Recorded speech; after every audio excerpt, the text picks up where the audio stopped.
Hi guys, welcome back to the channel.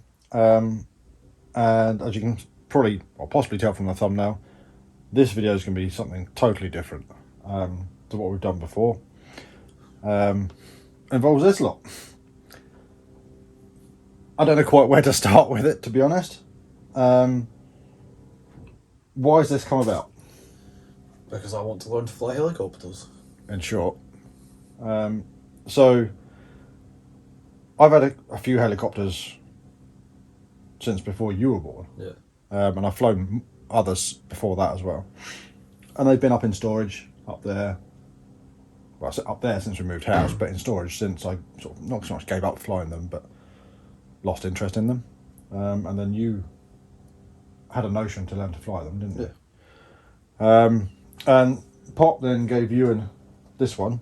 I don't know whether you'll be able to see it.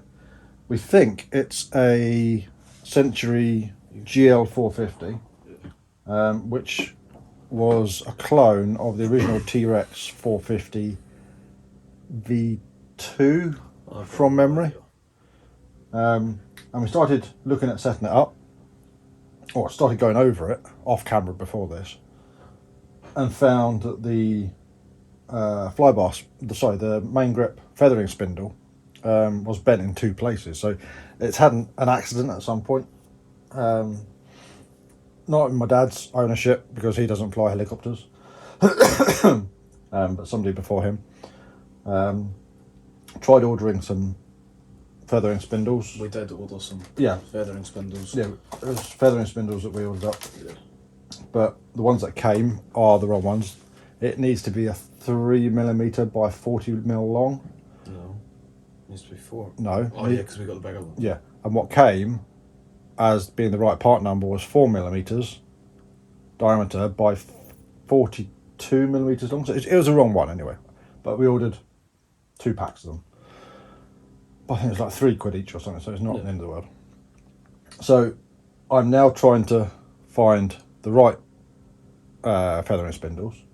It seems the only way you can get them is in a crash kit that Midland Helicopters do for the T-Rex 450, but it's £30. So do we want to spend £30 on that, or do we want to spend any money on these?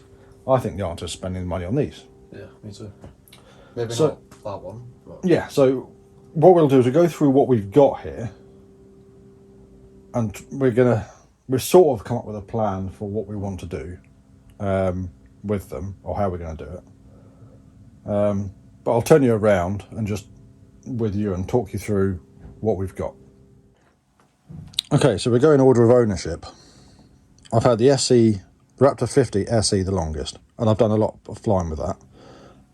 Last time it flew, we thought that the engine bearings might be on their way out, but other than that, it was fine.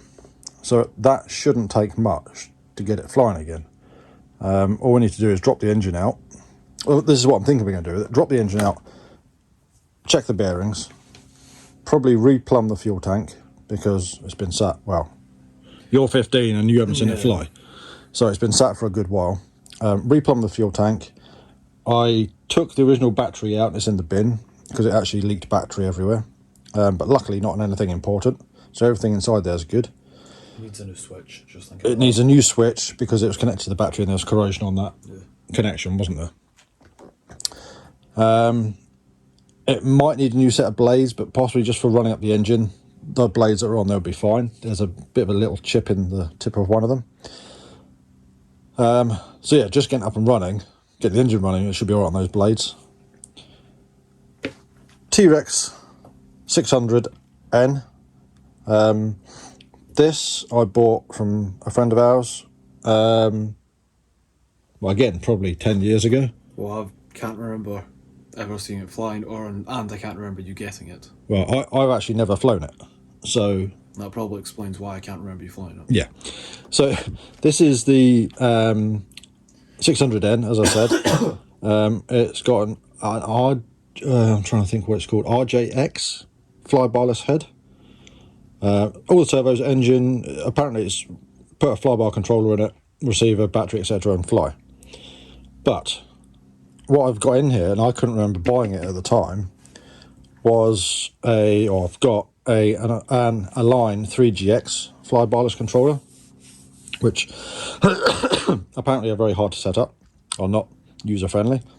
So I need to see what options we've got for that, what options we can on fly barless controllers we can use.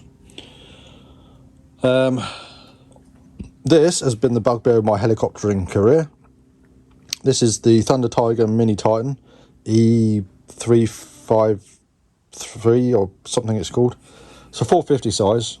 It was a competition to the T-Rex 450 when it came out. I haven't done much flying with this because it had pitch issues. It would have like juddery pitch when it was flying. It wasn't smooth. It would jump from pitch to pitch. And after a lot of research, I found out that the thrust bearings in the grips were possibly fitted incorrectly, but I never changed them. So, since we've been talking about helicopters, Yeah, cool. We did it yesterday. Yeah, I've had this apart, turned the thrust bearings round, or thrust washers, or whatever you want to call it, the actual thrust bearings. They seem to be smooth. We've got a receiver in it. It's set up as best we can on the bench. So this is ready to fly. We just need to charge up 2200 3S and try it. One of the problems I did think of was when we go to the flying field, what are we going to put it on that's short enough so it doesn't hit the grass? Because the grass is going to be stupidly long, I think. I'm sure we could get... Well, it depends on how quickly the grass is growing. There's a sheet of glass there. Yeah, I don't want to take a sheet of glass, Ewan. Anyway, so the Mini Titan's ready to fly. So these are the helicopters I've had for a long time stored up there. And then we move on to this and various other bits and pieces that we've got, and piles of stuff there. This is a Raptor 30, which we've got our hands on. Again, this is basically add receiver and battery and fly. We are going to have to do a fair bit of work to it because there's a fair few things already that I've seen just looking at it that need checked and changed and tweaked. Again, we'll be dropping the engine out, checking that because I think it's actually solid just now, like gummed up. Well, it doesn't have a plug in it. Did I take the plug out of it? I might have taken the plug out of it, I can't remember. If you did, you left the copper washer in. I don't know then. Anyway, the engine is solid just now, but it's understandable. We might well be able to free it off quite easily. But we'll take the engine out, free it all off. Again, replumb the fuel tank. Somewhere in a pile of spares, there's a header tank, which we might well fit if it hasn't already got one, which it hasn't.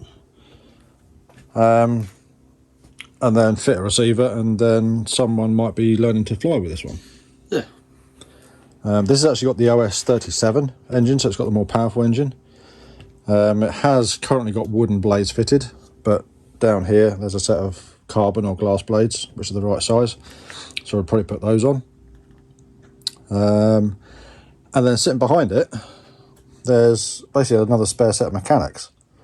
So we've got some spares, and the guy we got this from, who might or might not be watching, I don't know, but if you are, cheers, Stuart. He said he's going to see what other 30 size spares he's got, dig them out, and we can utilise them. So yeah, that's basically what you can see. As down here, we've got loads of 30 size wooden blades, which I probably won't use. Spare set of composite blades. Spare booms as well. Yeah, somewhere there's... Yeah, here we go. So we've got a standard tail boom. Then we've got an uprated tail end, which might be usable at some point. Clutch bell. And there's something else over here I saw in a packet. What did I see in a packet over here? What's that? Oh yeah. Flybar spindle. Not flybar spindle. Feathering spindle. So things like that, you're likely to bend in an accident. Yeah, and I probably will. Hopefully you won't bend things too much. You can take your time, and because I know when I was learning to fly helicopters, I took so much time that I didn't actually crash for the first few years, really. I was actually flying circuits before I crashed. But you never know what's going to happen. Something mechanical could fail, which could cause an accident. So this is what we're playing with. There's a possibility that there might be another 30 available to us, which if we get it could be a good deal. It's going to be a brilliant deal if we get it. If we get it for the price that we want to get it for. So this is like the first chapter in helicoptering on this channel. I have off camera, I've done recently set up a helicopter for a club mate, electric Raptor E550 or 550E or whatever it was, and that's the first helicopter I've flown for 15 years, and it was like riding a bike. So I'm hoping everything else will go well, and I might be able to impart some knowledge onto him to help him learn to fly. Got to get yourself a training undercarriage. Yes, that could well come with that deal that we get. There is Oh, it might be, yeah. That's what I've been waiting for. So if this is something that might interest you, let us know. We plan on filming part of the process anyway, and certainly a fair bit of the learning process, the flying side. These might well be classed as retro or vintage helicopters now. But they're perfect for learning with. Perfect for learning with. You can still get a lot of the spares for them. And it's going to save somebody a few quid in buying a brand new helicopter, because we nearly had a fit when we saw the prices of them. So yeah, if you're liking this sort of thing, let us know. We'll do more of it. If you're not already subscribed to the channel, hit the button down below so you get told when we put new content up. And until the next video, from myself and Ewan, we'll catch you later.